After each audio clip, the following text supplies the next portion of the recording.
I'd like to begin by speaking about the groundwork that we have laid over the past year. Last April, I outlined our administration's approach to our economic relationship with China. President Biden and I are clear-eyed about the complexities of this relationship.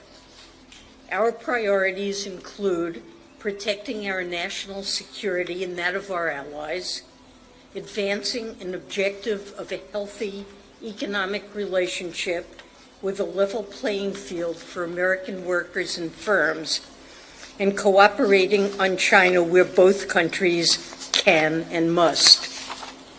It's undeniable that the U.S.-China relationship is on a stronger footing today than this time last year. And this was not preordained.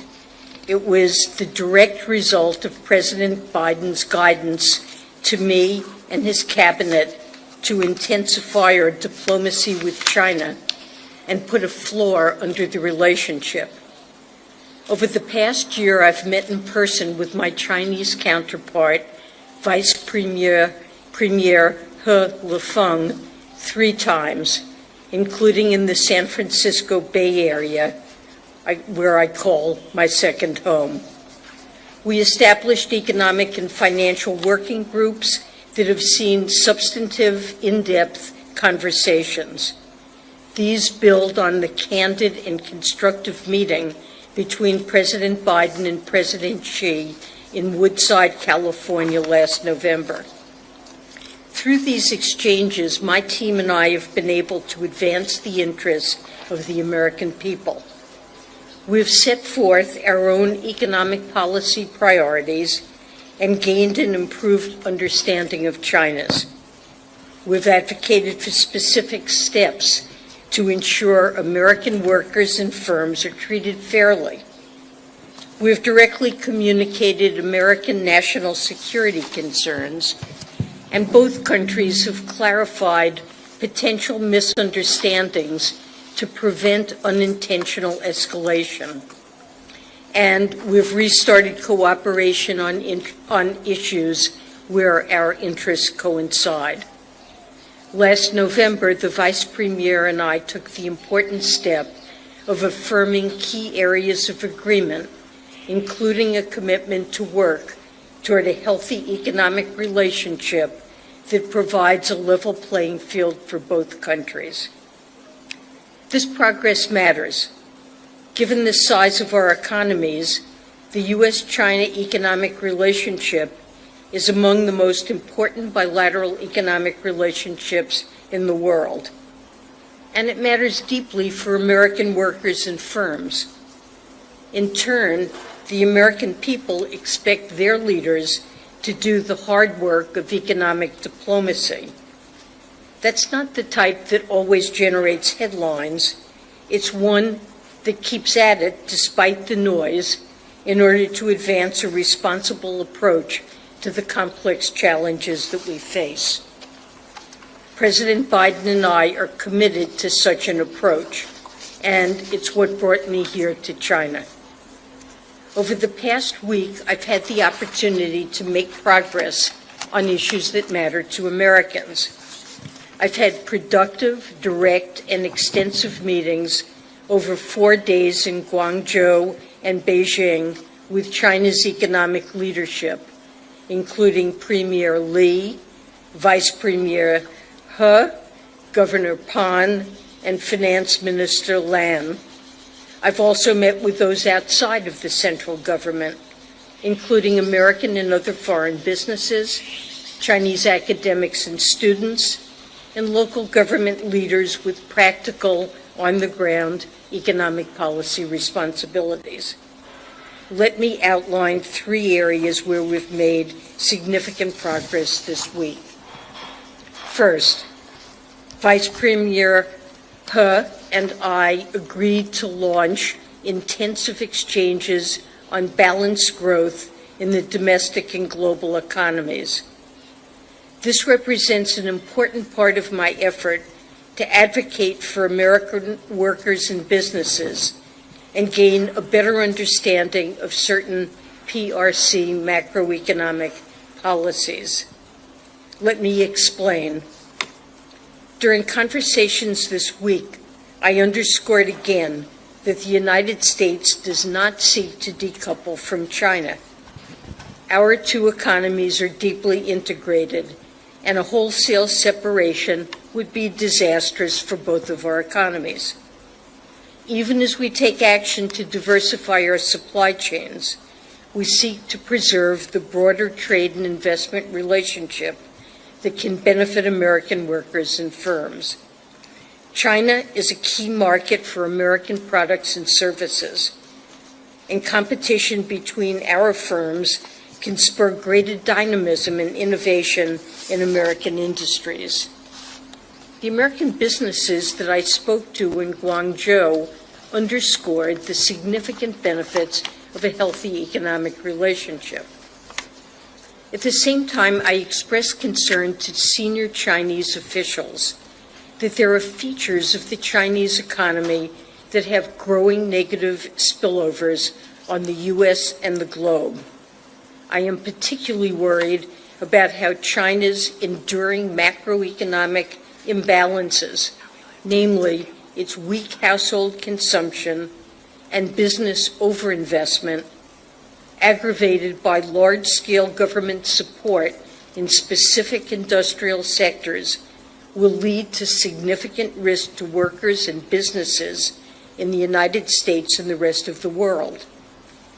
China has long had excess savings, but investment in the real estate sector and government-funded infrastructure had absorbed much of it.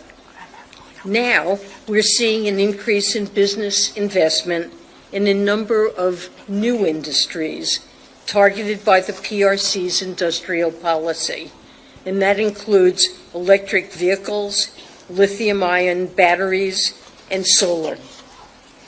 China is now simply too large for the rest of the world to absorb this enormous capacity. Actions taken by the PRC today can shift world prices.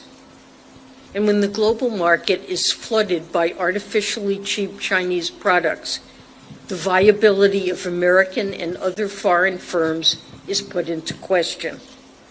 And we've seen this story before. Over a decade ago, massive PRC government support led to below-cost Chinese steel that flooded the global market and decimated industries across the world and in the United States.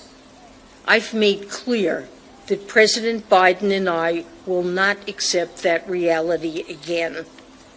I know that these serious concerns are shared by our allies and partners from advanced economies to emerging markets.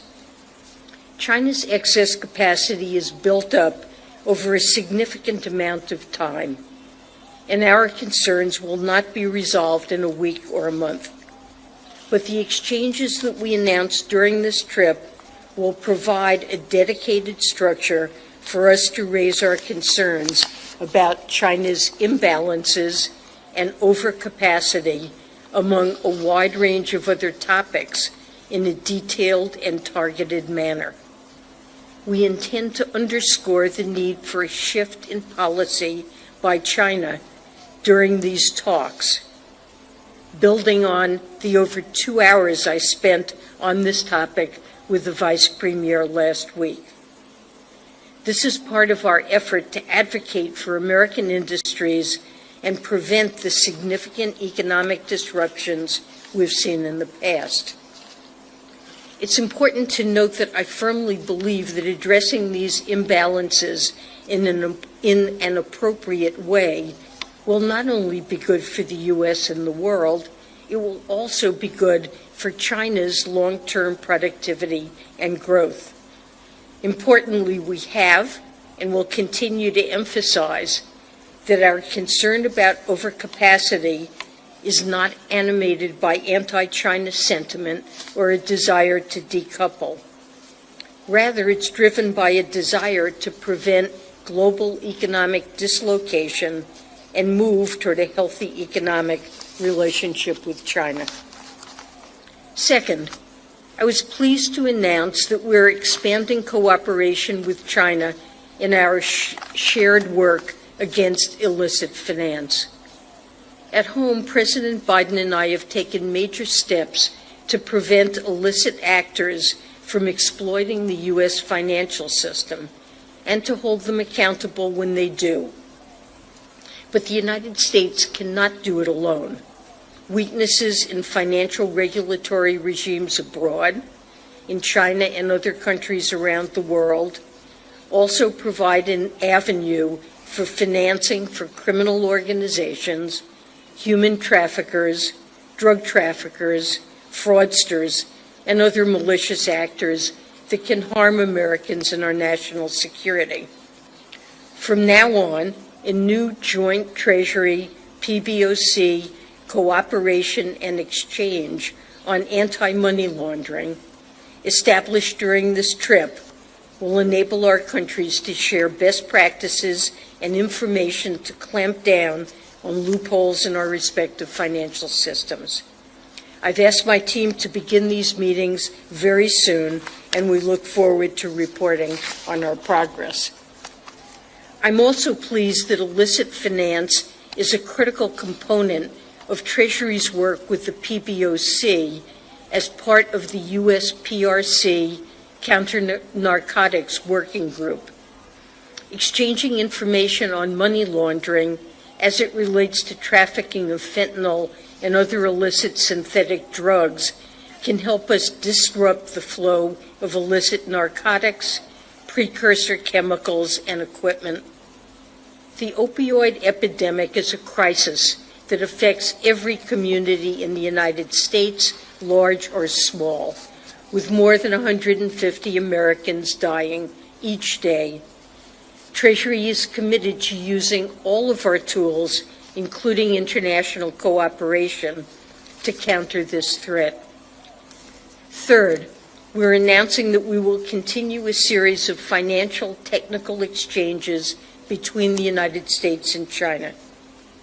Just like military leaders need a hotline in a crisis, American and Chinese financial regulators must be able to communicate to prevent financial stresses from turning into crises with tremendous ramifications for our citizens and the international community. Over the past few months, we've hosted several exercises with China, including on how we would coordinate if there were to be a failure of a large bank in either of our countries. I'm pleased that we will hold upcoming exchanges on operational resilience in the financial sector and on financial stability implications from the insurance sector's exposure to climate risks. These are the types of discussions that we have with other major economies. Since we know a financial issue in a foreign country can quickly cascade to ours, and I'm glad we're doing the same with China. This technical exchange builds on other spheres of cooperation. This includes our efforts to alleviate debt distress in emerging markets and developing countries. We've seen progress over the past few months on specific debt cases, such as Zambia's. I have and will continue to push as hard as I can to build greater momentum in other outstanding debt cases. I've also been pleased by the progress we've made in conversations around sustainable finance, and I'm committed to moving our climate cooperation with China forward. Alongside these specific steps, I also exchange views with Chinese officials on the macroeconomy and national security. I shared my assessment that the American economy remains strong, with President Biden's historic economic agenda driving both our current resilience and long-term growth. We also discussed risks to the resilient global outlook. I was able to learn more about how the Chinese government views their current economic and financial situation and the steps that they have and are contemplating taking. These exchanges help inform our government's own economic decision-making. We also had difficult conversations about national security. President Biden and I are determined to do all that we can to stem the flow of material that's supporting Russia's defense industrial base and helping it to wage war against Ukraine.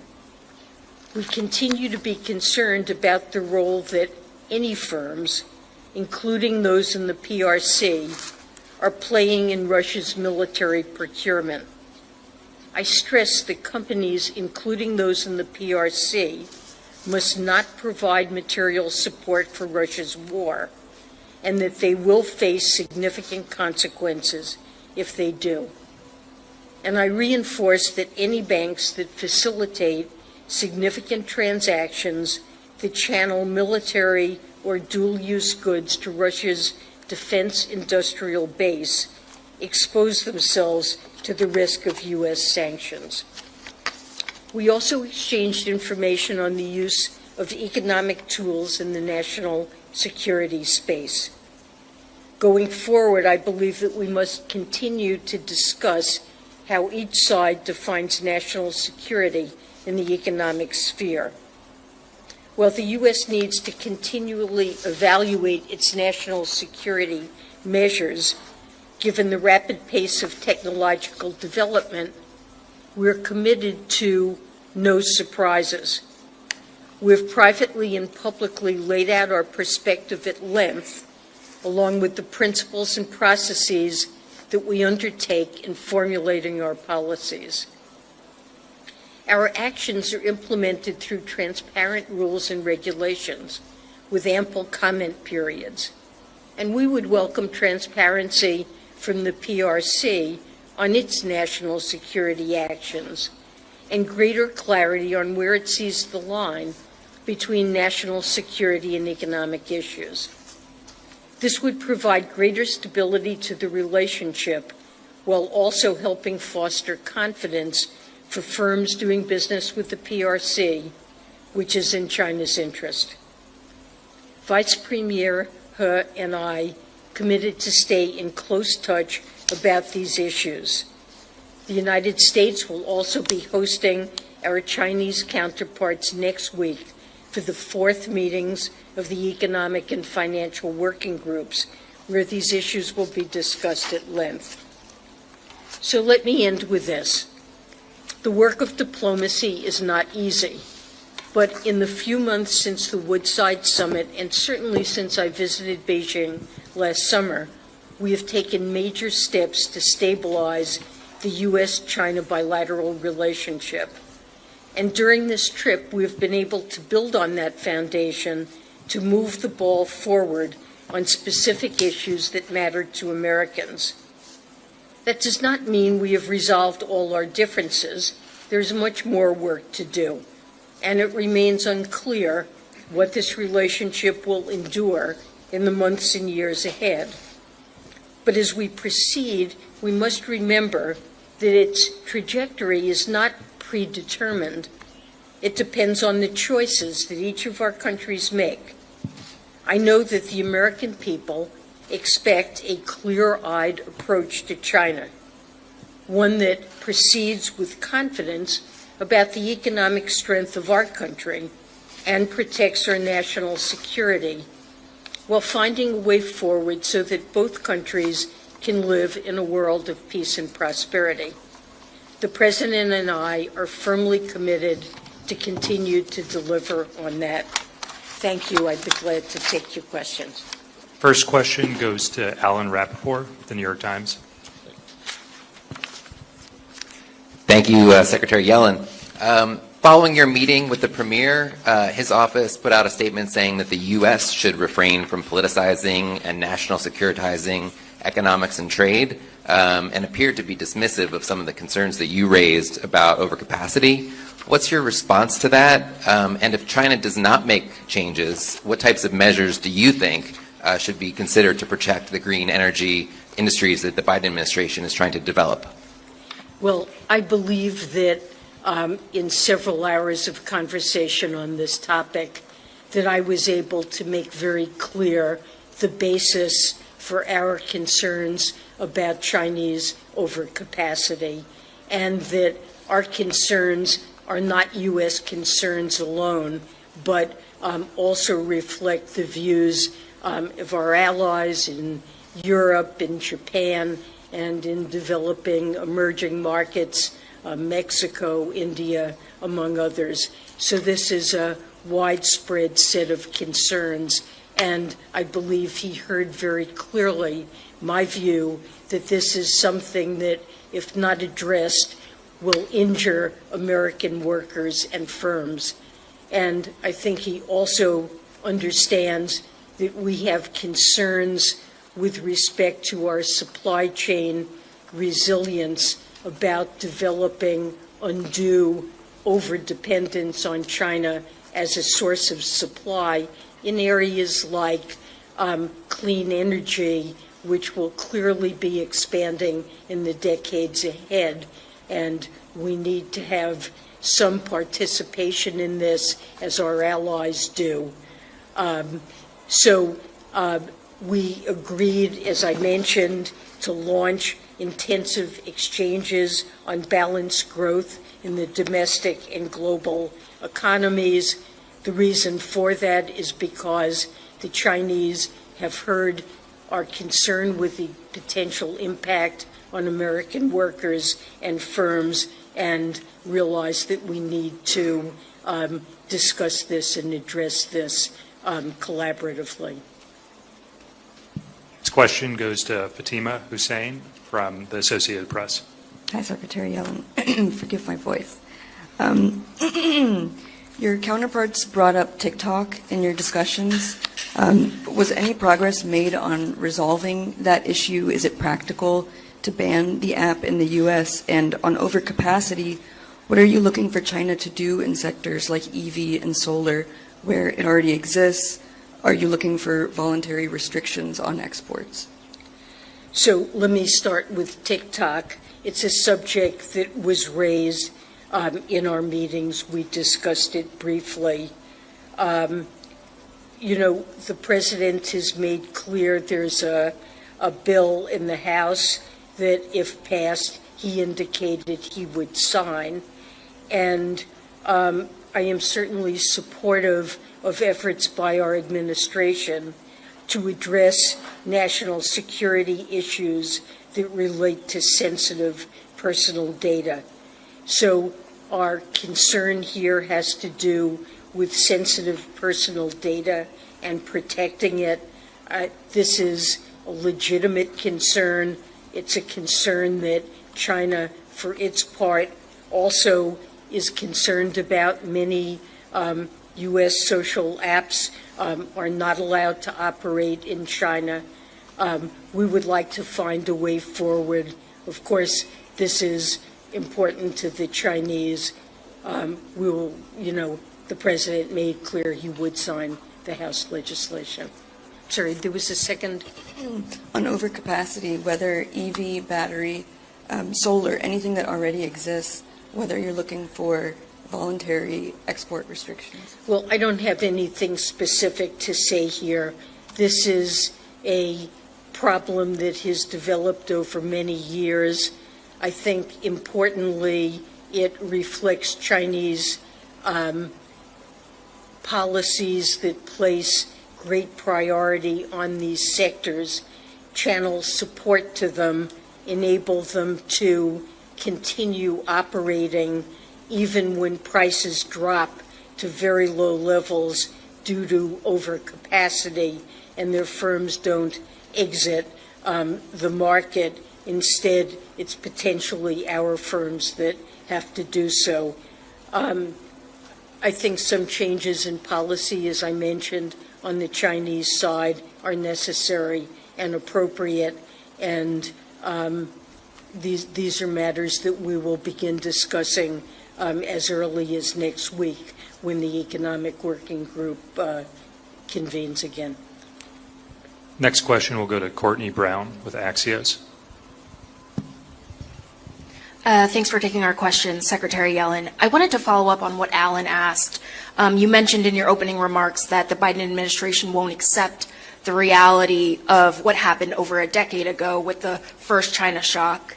So how far is the Biden administration willing to go to prevent that from becoming a reality? What are some of the specific actions that you could take?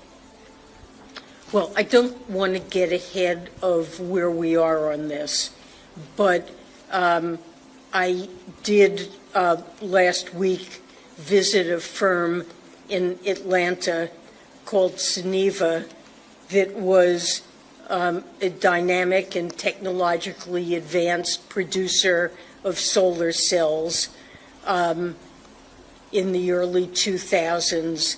This was a time when China ramped up its capacity to produce solar panels enormously. Prices plummeted, and in 2017, the firm finally had losses that were so steep it went out of business. It went bankrupt. And one of the goals of the Inflation Reduction Act, of course, that's a key goal is to reduce emissions to address climate change, but also it's intended to bolster our supply chains and create some capacity in the United States to produce these critical clean energy products. And there are a series of supports there and restrictions that have enabled this firm to feel it now has the potential to operate profitably. But we recognize that continued investment in capacity in these areas in China that outstrips growing global demand really could again threaten a company like this.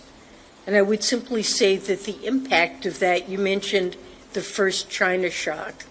That was something that happened in the years after China joined the World Trade Organization.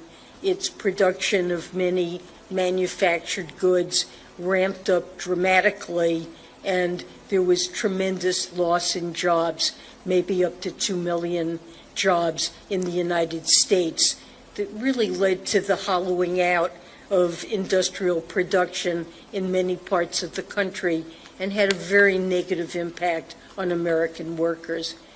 I don't believe President Biden, this is something he's very focused on, wanting to reverse these adverse effects that American workers have seen, and I simply would say it would not be acceptable to the United States, to President Biden, to allow this to happen again.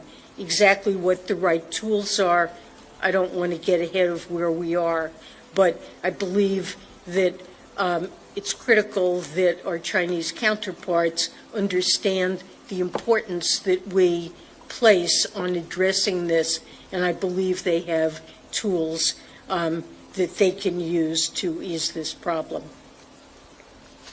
Next question will go to Andy Duran, The Wall Street Journal. Hi, Secretary Yellen. You mentioned the recent stability in U.S.-China ties that some of this recent diplomacy has helped achieve. I'm wondering if this overcapacity issue does kind of become the worst-case scenario and a repeat of the first China shock, as you mentioned. I mean, is that something that you think has the potential to destabilize this recent momentum? I mean, is this central to kind of the future of the bilateral relationship, whether this issue can be resolved successfully? Well, it is a critical issue, and it is one that could have an adverse impact on American workers and firms if we don't find a solution. So I believe we have a commitment with the Chinese to try to work cooperatively to understand the economic concerns that each of us has. And this is a very important concern of ours. I think my job here is to make sure I've explained this very thoroughly and presented this concern at the highest levels of Chinese leadership so that they understand the importance that we attach to this. I do not want to see the U.S. economic relationship or overall relationship with China deteriorate and fray. And I believe the Chinese are undertaking these consultations and ongoing exchanges because they share a similar desire to stabilize our relationship, that we both see the benefits of a strong trade and investment relationships. As I said, there are gains to us from being able to sell into a huge Chinese market. For many American firms, it supports many jobs, and the Chinese gain similar benefits. We have a deep relationship in terms of trade and investment, and I think neither side would wish to see this relationship really to decouple. So we're working together honestly in good faith to have frank and candid discussions and to find a way forward that is constructive. Next question will go to Mark Stewart, CNN. Good afternoon, Secretary Yellen. I want to continue the conversation about the current business environment. Whether it be TikTok or EVs, there is a lot of suspicion from Washington, from Wall Street, and from Main Street toward Chinese firms. Having made yet another trip now to China, I'm wondering, is this skepticism warranted? And how will you know if a threshold has been reached, a new level of comfort for American firms to feel encouraged to do business here in China? So we have talked with American firms and made an effort to understand their concerns. And to some extent, I think their concerns reflect Chinese actions that worry them, like actions that have been taken against certain consulting firms working with American businesses, or more recently, a decision not to allow Intel or AMD chips. And American firms are unclear exactly what kinds of steps China might take in the future. And I've tried in our conversations to make clear that this is a reason for caution on the part of American firms about doing business here. That said, there are many American firms with deep and long involvement in China that continue to do very profitable businesses that they're very committed to here. So I wouldn't overemphasize this problem, but I think on each side we need to be as transparent as we can about our national security concerns and how the actions we take relate to resolving those concerns. That's often what the Chinese say, is that this reflects a national security concern. As I mentioned, when we've put restrictions in place, we've proposed rules, gone through a full rulemaking process in which we take comments and make very clear what the rules of the game are, and I think that would be helpful on the Chinese side as well. And the final question will go to Wang Liwei from Caixin. Hi, Secretary Yellen. I studied econ in Columbia. Very much share your concern of the overcapacity issue on China and beyond. I also want to be in keeping with your spirit of being constructive for this trip. In the short term, from what I talked to some former Chinese senior officials, solution from supply side is relatively limited on this overcapacity issue because it is tied to China's development model where local governments is very active. And at this stage, where the economy is already weak, local governments wouldn't want company to go bankrupt, as you just mentioned. fearing layoff and potential social stability issues. So do you get some inkling from your discussion with Chinese policymakers on what could be done in the short to medium term, or perhaps what you raised in terms of solutions, as you are a top macroeconomist? Well, there's supply and then there's also demand. And so we've had conversations with our Chinese counterparts about the demand side of the equation and the fact that China's saving rate is among the highest in the world, and even at this advanced stage of development remains close to 45%. The flip side of a very high saving rate is that consumer spending as a share of GDP is quite low in China relative to other countries at this level of income. And so one possible approach would be to boost demand and to see a larger share of GDP accrue to households to bolster their income, or to, for example, bolster retirement security, the ability to afford education for one's children, and so forth, which are motives for very high saving, and call that rebalancing. And this is a matter that we have discussed over more than a decade in China, and I too have talked to many officials and members of the academic community who think that that needs to be part of the solution. If consumer spending were higher as a share of GDP, there would be less need to have such large investment going into building supply. That concludes today's press conference. Thank you all for joining us.